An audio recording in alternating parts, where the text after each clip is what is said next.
یونان کے ساحل پر ٹھنڈی سمندری ہوا چل رہی تھی۔ نیلے آسمان کے نیچے سورج کی روشنی سفید سنگ مرمر کے گھروں پر چمک رہی تھی۔ انہی دنوں 384 قبل مسیح میں ایک بچہ پیدا ہوا، ایک چھوٹے مگر خوبصورت قصبے سٹیگیرا میں۔ اس بچے کا نام رکھا گیا ارسطو۔ یہ وہ زمانہ تھا جب یونان علم و فلسفے کا گہوارہ بن رہا تھا۔ سقراط سچائی کے لیے اپنی جان قربان کر چکا تھا۔ افلاطون اپنی اکیڈمی میں عقل و دانش کی روشنی پھیلا رہا تھا، اور لوگ عقل و تجسس کے ذریعے دنیا کو سمجھنے کے سفر پر نکل چکے تھے۔ ارسطو کے والد نکومیکس مقدونیہ کے بادشاہ کے شاہی طبیب تھے۔ وہ علم تشریح یعنی اناٹمی اور طب کے ماہر تھے۔ اسی ماحول نے ننھے ارسطو کے اندر علم کی گہری محبت پیدا کی۔ بچپن ہی سے وہ اپنے والد کو جڑی بوٹیوں، جسم کی ساخت اور فطرت کے اسرار کا مطالعہ کرتے دیکھتا۔ اس کی والدہ فیسٹس ایک شریف، تعلیم یافتہ اور دانشمند خاتون تھیں، مگر قسمت نے دونوں والدین کو جلد ہی اس سے چھین لیا۔ یوں ارسطو کم عمری میں یتیم ہو گیا۔ تاہم علم کا وہ بیج جو والدین نے اس کے دل میں بویا تھا، آہستہ آہستہ پروان چڑھنے لگا۔ نوجوانی میں ارسطو کی آنکھوں میں تجسس کی چمک تھی۔ وہ اپنے ارد گرد کی ہر چیز پر سوال اٹھاتا کہ آسمان نیلا کیوں ہے، انسان خواب کیوں دیکھتا ہے، ہوا کیوں چلتی ہے۔ جب وہ 17 برس کا ہوا تو اس نے فیصلہ کیا کہ اس کی زندگی کا مقصد صرف ایک چیز ہوگی، علم۔ اور اس وقت علم کا سب سے بڑا مرکز تھا ایتھنز۔ ایتھنز اس زمانے میں فلسفے، فن، سیاست اور سائنس کا دل تھا۔ شہر کے چوراہوں پر بحثیں ہوتیں، استاد شاگردوں کو منطق سکھاتے اور شاعر زندگی کے راز بیان کرتے۔ جب ارسطو ایتھنز پہنچا تو سیدھا گیا افلاطون کی مشہور اکیڈمی کی طرف۔ افلاطون اس وقت یونان میں علم کا سب سے بڑا مینار تھا۔ اس کے نظریات نے ذہنوں میں فکری بیداری کی لہر دوڑا دی تھی۔ جب ارسطو پہلی بار اکیڈمی میں داخل ہوا تو افلاطون نے اسے دیکھا اور مسکرا کر کہا، یہ نوجوان میرے مدرسے کی عقل بنے گا۔ ارسطو جلد ہی سب میں ممتاز ہو گیا۔ وہ ہر لیکچر کے بعد سوال کرتا، ہر دلیل کو پرکھتا۔ افلاطون اس کی ذہانت سے متاثر تھا، مگر وہ جانتا تھا کہ یہ شاگرد ایک دن اپنی راہ خود بنائے گا۔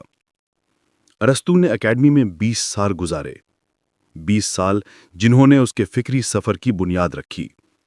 اس نے فلسفہ، ریاضی، منطق، اخلاقیات، شاعری، سیاست، حیوانات اور فلکیات کا مطالعہ کیا، مگر رفتہ رفتہ اس کے خیالات اپنے استاد سے مختلف ہونے لگے۔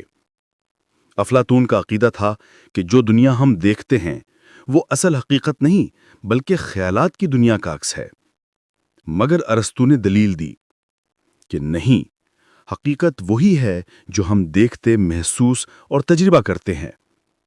علم تخیل سے نہیں، مشاہدے سے جنم لیتا ہے۔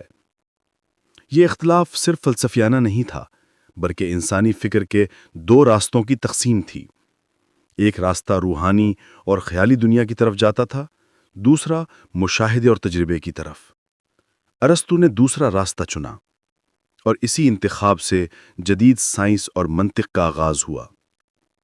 افلاطون کے وفات کے بعد جب اکیڈمی کی قیادت سپیوسپس کے ہاتھ میں آئی تو ارسطو نے وہاں سے رخصت لی۔ اب اسے احساس ہو چکا تھا کہ اپنی فکری راہ خود تراشنی ہوگی۔ وہ ایشیا مائنر کے شہر اسوس گیا، جہاں اس کے دوست ہرمیس نے اسے خوش آمدید کہا۔ یہاں اس نے فلسفہ پڑھانا شروع کیا۔ اسی دوران اس نے اپنی پہلی بیوی پائتھیس سے شادی کی۔ اب اس کے دن مطالعے، تدریس اور مشاہدے میں گزرتے۔ وہ سمندر کے کنارے بیٹھتا، سیپیاں، مچھلیاں، پودے، سب کا مطالعہ کرتا۔ وہ دیکھتا کہ فطرت میں ہر شے کسی مقصد کے تحت وجود رکھتی ہے۔ یہی مشاہدہ بعد میں اس کے فلسفے کی بنیاد بنا، ٹیلیولوجی، یعنی یہ عقیدہ کہ ہر وجود کا ایک مقصد ہوتا ہے۔ بعد ازاں ارسطو جزیرے لیسبوس چلا گیا، جہاں اس نے فطرت کا ایسا گہرا مطالعہ کیا کہ صدیوں بعد جب حیاتیات یعنی بائیولوجی کی بنیاد رکھی گئی تو سائنسدانوں نے اسے اپنا پہلا استاد کہا۔ اس نے سینکڑوں جانداروں کی ساخت اور عادات کا مطالعہ کیا اور انہیں قلم بند کیا۔ اس کی تصنیف ہسٹری آف اینیملز آج بھی علم حیوانات کی تاریخ میں سنگ میل سمجھی جاتی ہے۔ وہ کہتا تھا کہ زندگی کا مطالعہ صرف عقل سے نہیں، احساس کی آنکھ سے بھی کرنا چاہیے۔ اسی دوران مقدونیہ کے بادشاہ فلپ دوم نے ارسطو کو اپنے دربار میں بلایا۔ بادشاہ چاہتا تھا کہ اس کا نوجوان بیٹا سکندر ایک عظیم استاد سے تعلیم پائے۔ ارسطو کے لیے یہ اعزاز کی بات تھی۔ ایک فلسفی کو مستقبل کے بادشاہ کی تربیت سونپی گئی۔ ارسطو نے سکندر کو صرف فلسفہ نہیں سکھایا، بلکہ اخلاق، انسانیت اور زندگی کی حقیقت کا فہم بھی دیا۔ وہ اکثر کہتا کہ اے سکندر، اگر تو دنیا کو فتح کرنا چاہتا ہے تو پہلے خود پر قابو پانا سیکھ۔ ارسطو کی رہنمائی میں سکندر نے ادب، منطق، سیاست اور شاعری میں مہارت حاصل کی۔ دونوں کے درمیان گہرا رشتہ قائم ہو گیا۔ بعد میں جب سکندر اعظم کہلایا تو وہ اپنی فتوحات کے دوران نایاب کتابیں اور خزانے ارسطو کے لیے ایتھنز بھیجتا رہا۔ جب سکندر بادشاہ بنا تو اس نے ارسطو کے لیے موقع فراہم کیا کہ وہ اپنی اکیڈمی قائم کر سکے۔ ارسطو ایتھنز واپس آیا اور لائسیم کے نام سے ایک نئی درسگاہ کی بنیاد رکھی۔ یہ درسگاہ یونان کی سب سے عظیم علمی درسگاہ بن گئی۔ یہاں علم کی کوئی حد نہیں تھی۔ فلسفہ، منطق، سیاست، سائنس، حیاتیات، شاعری، اخلاقیات، فنون، سب پر تحقیق اور گفتگو ہوتی۔ ارسطو اور اس کے شاگرد باغوں میں چلتے پھرتے فلسفیانہ گفتگو کرتے، اس لیے انہیں پیریپیٹکس کہا جانے لگا، یعنی چلتے پھرتے فلسفی۔ ہر صبح ارسطو اپنے شاگردوں کو ایک دائرے میں جمع کرتا اور سوال پوچھتا، کیا خوشی دولت سے آتی ہے یا علم سے؟ کیا کائنات اتفاق سے چلتی ہے یا کسی مقصد کے تحت؟ ہر شاگرد اپنی دلیل دیتا، بحث کرتا اور ارسطو خاموشی سے سنتا۔ وہ اکثر کہتا کہ میں اپنے شاگردوں سے اتنا ہی سیکھتا ہوں جتنا وہ مجھ سے سیکھتے ہیں۔ یہی وہ جگہ تھی جہاں ارسطو نے منطق کے باقاعدہ اصول وضع کیے۔ اس نے سلوجزم کا تصور پیش کیا، یعنی استدلال کی تین بنیادیں: پیش مفرض یعنی پریمس، ثبوت یعنی پروف، اور نتیجہ یعنی کنکلوژن۔ یہ اصول آج بھی منطق، فلسفے اور سائنس کی بنیاد سمجھے جاتے ہیں۔ ارسطو نے کہا، علم کی ابتدا حیرت سے ہوتی ہے مگر اس کی تکمیل تجربے سے ہوتی ہے۔ ارسطو کا یقین تھا کہ ہر شے کے وجود کی چار وجوہات یعنی کازز ہوتی ہیں: مادی علت، مٹیریل کاز، یہ چیز کس مادے سے بنی ہے; شکلی علت، فارمل کاز، اس کی ساخت یا صورت کیا ہے; کارفرما علت، ایفیشنٹ کاز، اسے کس نے یا کس چیز نے بنایا; غائی علت، فائنل کاز، یہ وجود کیوں رکھتی ہے۔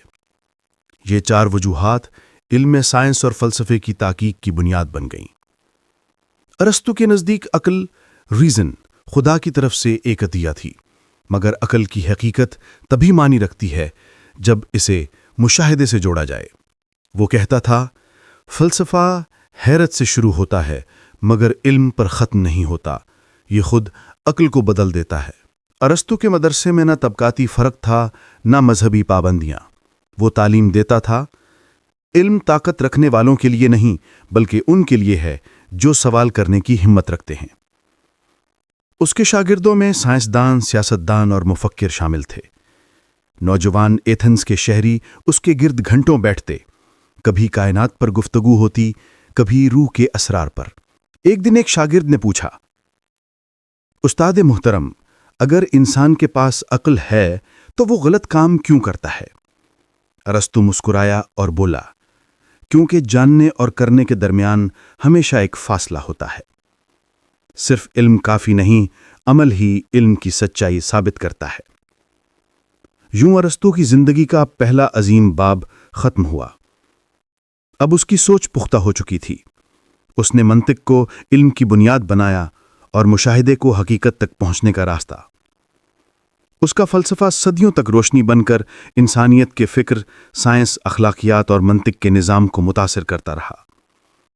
ہر صبح لائسیم کے باغات میں ہلکی ہوا چلتی، ایتھنز کی فضا علم کے بادلوں سے بھری رہتی۔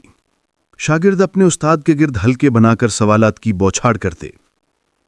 ارسطو ان کی متجسس آنکھوں میں دیکھتا اور کہتا، اگر تم سوال نہیں کرتے تو تم واقعی زندہ نہیں ہو۔ دن گزرتے گئے مگر علم کی پیاس کبھی نہ بجھی۔ لائسیم اب محض ایک مدرسہ نہیں رہا تھا، یہ ایک تحریک بن چکا تھا۔ یونان کے کونے کونے سے لوگ یہاں آتے، علم حاصل کرتے اور پھر اپنے شہروں میں جا کر دانائی کی روشنی پھیلاتے۔ ارسطو نے فلسفے کو خیالی دنیا سے نکال کر حقیقت کی زمین پر لا کھڑا کیا۔ افلاطون کہتا تھا، جو دنیا ہم دیکھتے ہیں وہ اصلی نہیں، اصل حقیقت خیالات کی دنیا میں ہے۔ مگر ارسطو نے کہا، جو ہم دیکھتے ہیں وہی حقیقت ہے، کیونکہ ہر علم کی ابتدا تجربے سے ہوتی ہے۔ یہ ایک جملہ تاریخ کا رخ بدل گیا۔ اسی سے تجربیت یعنی ایمپیریسزم کی پیدائش ہوئی، وہ فلسفہ جو تجربے پر مبنی ہے اور جس نے آگے چل کر جدید سائنس کی بنیاد رکھی۔ ارسطو کے نزدیک انسان کی عقل وہ آلہ ہے جس کے ذریعے حقیقت کو پہچانا جا سکتا ہے، مگر عقل کو ہمیشہ مشاہدے کی رہنمائی درکار ہے۔ وہ کہتا تھا، اگر ہم صرف سوچتے رہیں اور مشاہدہ نہ کریں تو ہم خوابوں میں کھوئے بچوں کی طرح رہ جاتے ہیں۔ ارسطو کی سب سے بڑی علمی تخلیقات میں سے ایک منطق تھی۔ اس سے پہلے لوگ سوچتے تو تھے مگر سوچنے کا کوئی منظم طریقہ نہ تھا۔ ارسطو نے انسانی ذہن کو ساخت بخشی۔ اس نے درست استدلال یعنی ریزننگ کے اصول وضع کیے اور بتایا کہ درست دلائل کیسے بنتے ہیں اور کہاں غلطی ہو سکتی ہے۔ اس نے قیاس یعنی سلوگزم کا تصور پیش کیا، یعنی ایک دلیل دو مقدمات یعنی پریمیسز اور ایک نتیجے یعنی کنکلوژن سے بنتی ہے۔ مثلاً تمام انسان فانی ہیں، سقراط ایک انسان ہے، لہذا سقراط فانی ہے۔ یہ بظاہر سادہ مثال آج بھی منطق اور فلسفے کی بنیاد ہے۔ ارسطو نے انسانی سوچ کو منظم کیا اور دکھایا کہ عقل کیسے کام کرتی ہے اور کہاں لغزش کر سکتی ہے۔ ارسطو نے انسانی علم کو 3 بڑی شاخوں میں تقسیم کیا: نظری علم، تھیوریٹیکل نالج، سچائی کی تلاش جیسے منطق، ریاضی، فلکیات اور ما بعد المدحیات، عملی علم، پریکٹیکل نالج، اخلاقیات، سیاست اور انسانی رویے کا مطالعہ، تخلیقی علم، پروڈکٹیو نالج، فنون، شاعری اور تعمیر و تخلیق سے متعلق علوم۔ یہی تقسیم آج تک دنیا بھر کی یونیورسٹیوں کے تعلیمی ڈھانچے کی بنیاد بنی ہوئی ہے۔ اخلاقیات، خوشی کا فلسفہ، ethics, the philosophy of happiness. ارسطو کا سب سے مشہور نظریہ اخلاقیات سے متعلق ہے۔ وہ کہتا تھا کہ انسان کی زندگی کا آخری مقصد خوشی ہے، لیکن وہ خوشی جو لمحاتی نہیں بلکہ پائیدار ہو، جو فضیلت اور توازن سے جنم لے۔ اس کے نزدیک اخلاقیات کسی سخت قانون کا نام نہیں بلکہ زندگی میں درمیانی راہ تلاش کرنے کا فن ہے۔ وہ کہتا تھا، فضیلت 2 انتہاؤں کے درمیان پائی جاتی ہے، مثلاً شجاعت بزدلی اور بے خوفی کے درمیان ہے، سخاوت اسراف اور کنجوسی کے درمیان ہے۔ یہی نظریہ بعد میں سنہری اوسط کہلایا، جو ارسطو کی اخلاقی تعلیمات کی بنیاد بنا۔ وہ کہتا تھا، انسان فطرتاً نیک ہے مگر نیکی کو پختہ کرنے کے لیے تربیت ضروری ہے۔ ارسطو کے نزدیک انسان تنہا جاندار نہیں بلکہ ایک سماجی مخلوق ہے۔ وہ اعلان کرتا تھا، انسان فطرتاً ایک سیاسی حیوان ہے، یعنی انسان فطری طور پر معاشرے، قانون اور تعلقات کی طرف مائل ہے۔ اس کا عقیدہ تھا کہ شہر ریاست پولیس انسان کی خوشی اور اخلاقی ترقی کے لیے ضروری ہے۔ ارسطو کے مطابق بہترین حکومت وہ ہے جو انصاف پر مبنی ہو، نہ کہ طاقت پر۔ اس کی کتاب پولیٹکس آج بھی سیاسی فلسفے کی اساس مانی جاتی ہے۔ وہ کہتا تھا، بادشاہت اچھی ہے اگر بادشاہ عادل ہو، جمہوریت اچھی ہے اگر عوام تعلیم یافتہ ہوں، اشرفیہ اچھی ہے اگر اہل دانش انصاف کے ساتھ حکومت کریں۔ مگر وہ خبردار کرتا تھا، ہر نظام تبھی کامیاب ہوتا ہے جب اس کی بنیاد اخلاق پر رکھی جائے۔ ارسطو صرف ایک فلسفی نہیں تھا، وہ ایک ناقد اور فنون لطیفہ کا عاشق بھی تھا۔ اس کی کتاب پوئٹکس، بوتیکا نے ادب اور تھیٹر کی دنیا میں انقلاب برپا کیا۔ اس نے لکھا کہ فن زندگی کی نقل نہیں بلکہ اس کی روح کا عکس ہے۔ اس کا نظریہ تطہیر نفس، کیتھارسس، پوری دنیا میں مشہور ہوا۔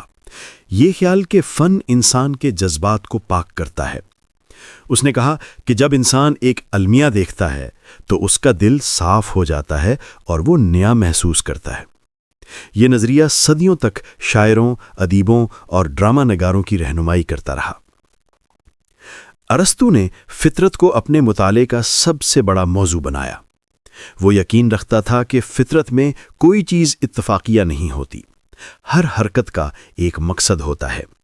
فلکیات میں اس نے یہ نظریہ پیش کیا کہ زمین کائنات کا مرکز ہے۔ یہ عقیدہ بعد میں غلط ثابت ہوا، مگر اس وقت یہ عقلی فکر کی انتہا سمجھا جاتا تھا۔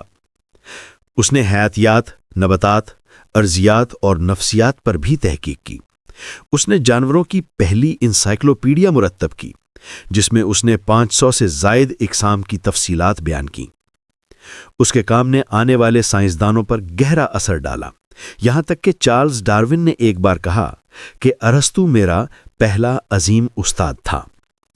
ارسطو اور سکندر اعظم کے درمیان تعلق عقل و احترام پر مبنی تھا، مگر جب سکندر نے ایران، مصر اور ہندوستان کی فتوحات شروع کیں تو دونوں کے درمیان فاصلہ بڑھنے لگا۔ ارسطو ایک فلسفی تھا جو وحدت اور دانائی کا خواہاں تھا، جبکہ سکندر ایک فاتح بن چکا تھا جو طاقت کا طلبگار تھا۔ کہا جاتا ہے کہ ارسطو نے اسے ایک خط میں لکھا کہ دنیا کو فتح کرنا آسان ہے، خود کو فتح کرنا مشکل۔ سکندر نے جواب دیا کہ میں دنیا کے لیے وہی کروں گا جو تم نے علم کے لیے کیا تھا۔ سکندر کی موت کے بعد یونان میں سیاسی انتشار پھیل گیا۔ ایتھنز میں مقدونیہ مخالف جذبات ابھرتے گئے اور جلد ہی لوگوں نے ارسطو پر الزام لگایا کہ وہ مقدونیہ کا دوست ہے۔ ارسطو سمجھ گیا کہ ایتھنز اس کے لیے محفوظ نہیں رہی۔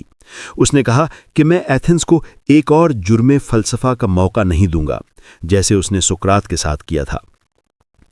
وہ شہر چھوڑ کر خالکس چلا گیا، ایک پرسکون ساحلی مقام جہاں شام کی ہوا نرم چلتی تھی اور پرندے اڑتے تھے۔ وہاں اس نے تنہائی میں تحقیق اور تحریر کا سلسلہ جاری رکھا۔